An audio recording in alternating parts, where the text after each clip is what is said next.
Bonjour à tous et bienvenue sur notre chaîne YouTube Accessoires Asus TV. Aujourd'hui, je vais vous présenter le démontage de la série CM3200 de chez Asus. Donc voilà, on se retrouve pour le démontage du Chromebook de chez Asus, le CM3200. Comme d'habitude, on va attaquer par le bottom. Nous n'avons pas le choix. Je vous conseille toujours de vous équiper, bien sûr, d'un petit système de rangement qui va vous permettre de vous organiser au niveau des vis et bien sûr, les petits accessoires de démontage dont on a besoin. Alors, sur ce modèle, c'est des cruciformes, donc on va récupérer l'embout correspondant.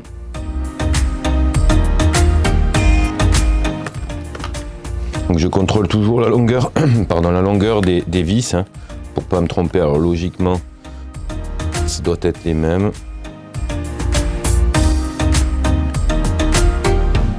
Alors non, on voit que celle-là est plus longue que celle latérale, alors on va essayer de l'organiser. Longue à l'arrière, latérale au milieu côté. C'est uniquement voilà, les deux là qui sont plus longues, donc je vais organiser ma visserie de manière à m'y retrouver lors du remontage.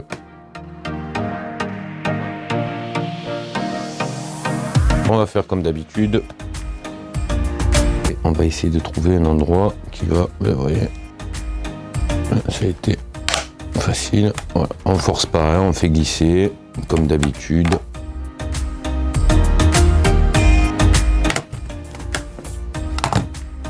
Alors, par rapport à tous les modèles que vous avez pu voir sur les démontages, vous allez vous apercevoir que sur ce modèle-là, en fait, ce n'est pas le cover qui vient, mais le top case. Ça va pour impact, au lieu de démonter la plupart du temps, ce que vous avez pu voir sur les vidéos précédentes, démonter le top case sur lequel il y a la carte mère et autres accessoires, c'est l'inverse sur ce modèle-là. Donc vous voyez, l'intérêt de ne pas tirer, vous avez, je vais vous montrer, vous avez des nappes à l'intérieur, les nappes clavier, et si je tire, j'arrache tout, je risque d'abîmer les fixations des nappes. Donc, je vais essayer de trouver un angle qui va vous permettre de voir. Donc, comme d'habitude, vous avez des petits ergots. Alors, vous n'allez pas les voir parce qu'elles sont derrière la nappe. Vous avez des petits ergots qui maintiennent la nappe. Je vous les montrerai à la caméra quand je les aurai défaits. Voilà, hop. Avant de tirer les nappes du clavier et de la souris, il va falloir relever, vous voyez, cet ergot ici et le petit ergot qui est ici. Vous avez pour pouvoir libérer les nappes. Donc là, on va avoir rapidement, on va tourner ici. On a du coup en deux parties. Sur la partie top case, on va avoir la seule chose qu'on va pouvoir démonter sur ce modèle, ça va être le touchpad, la partie souris. Donc ça, je vais la démonter après. Et là, comme d'habitude, je vais vous faire un petit tour des accessoires qui sont dans l'appareil. Donc ici, nous avons la carte principale qu'on appelle la carte mère. Ici, vous avez, vous voyez, c'est des produits, c'est pour ça que ça tient pas mal de temps la batterie. Vous avez une grosse superficie de batterie sur ce modèle. Ici, vous avez les systèmes de son, donc les speakers, les haut-parleurs. Ici, vous avez les deux petites antennes Wi-Fi. Donc vous avez les câbles Wi-Fi qui passent par ici. Et ici, vous avez intégré à la carte mère, sur la plupart sur les Chromebooks, vous avez tout d'intégré. Donc en l'occurrence, ici, vous avez la carte Wi-Fi. Ensuite, ici, on voit qu'on a une carte I/O, c'est une carte d'accessoire, donc qui va permettre de gérer le port USB et la sortie de son, et qui est relié ici par la nappe, qui va permettre de faire le contact entre votre carte mère et votre carte accessoire.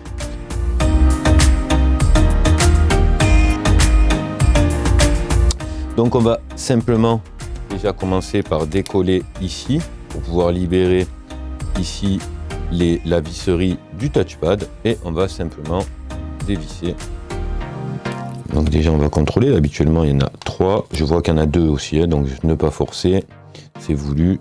Donc là je vois que c'est retenu ici par ce petit bout de sparadrap, souvent les fabricants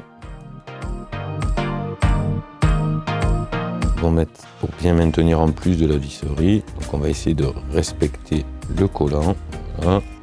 On va faire de la même sorte ici, voilà. Donc là nous avons la nappe, ce qu'on appelle la nappe du touchpad, c'est celle qui va vous permettre qu'elle fonctionne sur votre carte mère. Si vous ne le branchez pas, ça ne marchera pas. Donc je regarde ici, a priori ici, alors on a encore un petit bout de sparadrap.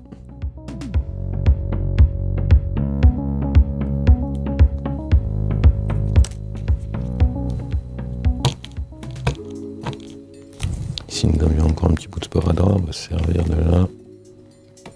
Et voilà. Donc, alors, j'avais un petit doute sur lequel il fallait peut-être démonter le renfort. Vous voyez que je n'ai pas eu besoin. Il a fallu, comme d'habitude, incliner, tirer, sans forcer, ça doit venir. Voilà pour le démontage de votre touchpad, hein, voilà la souris de votre ordinateur portable. Ensuite, eh bien là, si demain vous devez avoir à changer votre clavier, il va se présenter comme ceci, ce qu'on appelle le top case.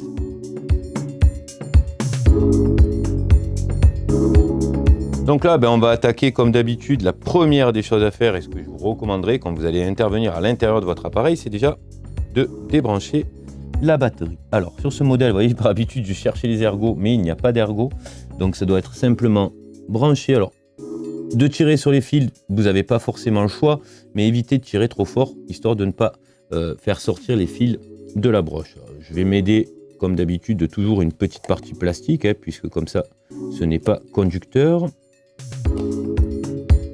Voilà, et je ressors simplement ma fiche. Alors déjà, j'ai moins d'inquiétude sur le fait où si mon tournevis vient à toucher ma carte mère, étant donné que ma batterie n'est plus branchée. Alors ici, vous en avez une là, d'où l'intérêt de ne jamais forcer.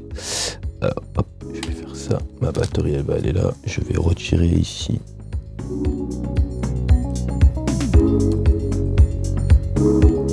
Donc ici aussi. Il y a vraiment un intérêt à jamais tirer en pensant que c'est OK. Vous risqueriez de casser simplement les petites fixations. Alors, ensuite, mais là, alors pareil, on ne tire pas parce que vous avez un système de glissière. Vous avez des petites pattes en plastique qui passent sous un cache. Donc, on ne force pas de la même manière. Et voilà. Hop, vous voyez ça passe sous des petits pots en plastique. Si vous tirez, vous allez les casser, c'est dommage. Voilà pour le démontage de la batterie. Ça, c'est en cas de remplacement batterie. Ensuite, vous voyez qu'il n'y a plus grand chose, hein. Donc on va attaquer par, on va voir la chose la plus accessible. On va dire en l'occurrence, c'est le système de son. Comme d'habitude, je vous conseille, je dirais que c'est quasiment obligatoire de bien respecter le passage du fil lors du remontage. Vous risquez de pincer les câbles et ça va mal fonctionner. Alors là, pareil, hein, on va tirer sur les fils mais délicatement pour débrancher. On va essayer de frapper tous les fils en même temps, que ce soit un peu plus. Et je vais m'aider ici de ma spatule pour simplement, voilà, débrancher mon système de haut-parleur ici. Et on voit qu'ils sont posés sur des cylindres blocs, donc pas de fixation. Donc je regarde bien par où ils passent. Hop. On va éviter. Bon, quand je vais la débrancher, on va lever. Alors, il faudra se rappeler que les câbles Wi-Fi, donc pareil, en fait, je vais être obligé pour pouvoir libérer, je peux le faire comme ça. Voilà. Là, je viens de démonter le système de haut-parleur, mais c'est juste que les câbles Wi-Fi passaient par-dessus le câble haut-parleur, et comme je vais débrancher et démonter la carte mère, il va falloir que je les débranche. Donc, voilà pour le démontage des haut-parleurs. Bon, on va continuer, on va simplement lever, on va essayer de se souvenir bien le passage de câble des Wi-Fi. On va ici, bien sûr, lever le petit sparadrap pour qu'on ait accès au plot de clipsage. Alors, vous voyez, ici, sur ce modèle, ce n'est pas repéré. Donc, deux solutions. La première, ça va être de faire un petit point noir, par exemple, sur le câble noir, pour vous rappeler le câble noir, voilà. Mais il y a une solution qui est maintenant bien plus moderne, c'est d'aller y faire simplement une photo avec votre appareil, ce qui va me permettre de me souvenir où est-ce que les câbles se branchaient. Donc du coup, je peux débrancher en toute sérénité mes câbles. Donc vous voyez, c'est juste des plots emboîtés, il n'y a rien à fixer. Alors je ne vais pas ici démonter malgré que quand vous changez votre bottom, vous n'aurez pas les antennes, il faudra les démonter, mais là ce n'est pas le cas. Elles sont collées aux doubles faces, je ne voudrais pas perdre de l'adhérence, donc je ne les décollerai pas, c'est simplement à décoller. Vous voyez, vous avez les languettes, vous tirez, ça se décolle. On va pouvoir le voir ici, l'ergot à relever. Voilà, vous voyez, ici je relève l'ergot qui va me permettre de pouvoir libérer la nappe de son logement. Voilà, hop, et je vais pouvoir après lever simplement les vis. Alors je vais démonter celle-ci. ici, on va pouvoir certainement maintenant voilà, retirer notre IO card, notre carte d'accessoire. Et pareil, hein, j'ai qu'une vis pour celle-ci. Je vais la reposer dessus. Au moins, je suis sûr de ne pas la perdre. Voilà pour le démontage de l'IO card. Ensuite, ben là, on va plus que la carte mère. Une autre IO card, vous voyez, je ne l'avais pas vu celle-ci, mais il y a une autre IO card ici, elle est séparée. Donc elle, c'est la gestion de l'allumage et du volume. On va faire pareil, sauf que l'ergot ici est un peu plus petit, on va le libérer pour retirer notre nappe. On n'a plus qu'à démonter le reste pour pouvoir retirer notre carte mère et notre IO card. Alors, on s'aperçoit ici que l'IO card est maintenu par la charnière de l'écran. Donc on n'a pas le choix, ici la carte mère aussi. On va donc ici intervenir et retirer l'écran. Alors, on va bien faire attention ici, vous voyez, vous avez une nappe de branchement de l'écran et a priori, elle passe des deux côtés. C'est-à-dire que vous devez certainement avoir par la gestion de cette prise le tactile ainsi que l'éclairage de votre appareil. Donc ça doit être une nappe qui est très fragile. Donc pareil, on va libérer ici l'ergot, s'il veut bien se relever.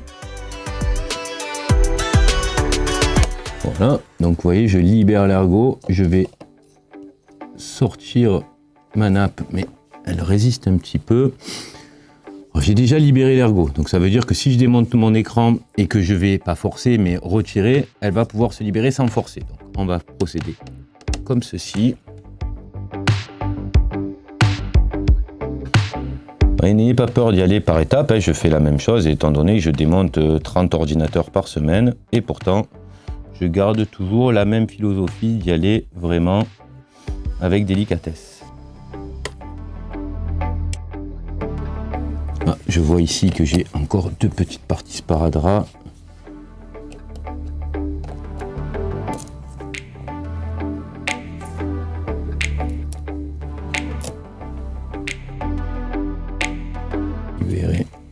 Celle-ci, vous voyez, hop, du moment où j'ai levé l'ergot, j'ai pu libérer ici ma nappe. Et j'ai pu, voilà, sans m'énerver, en y allant délicatement. Donc vous voyez, hein, c'est pas commun ce type de nappe, hein, une seule sur la prise, à la plupart du temps. En général, on a une prise pour le tactile et une prise pour le LVDS. Donc voilà, pour le démontage de votre écran, si demain sur ce type de produit, vous venez à casser votre écran, il faudra le changer comme ceci, ça ne se démonte pas. Hein, c'est ce qu'on appelle un module complet. Voilà pour le démontage de l'écran. On n'a plus qu'à démonter la carte accessoire et le système de carte mère.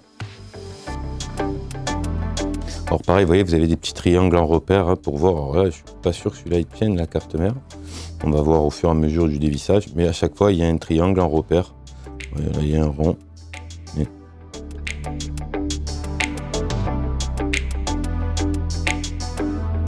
vous voyez, voilà.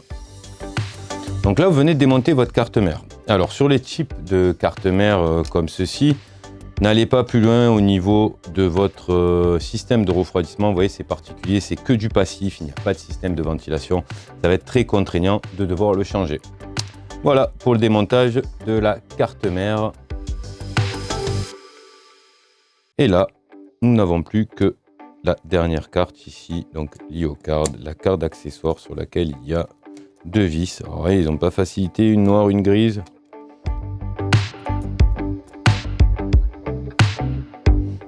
Celle-ci, donc j'ai dit que c'était les trois vis qui étaient différentes du système de refroidissement du dissipateur.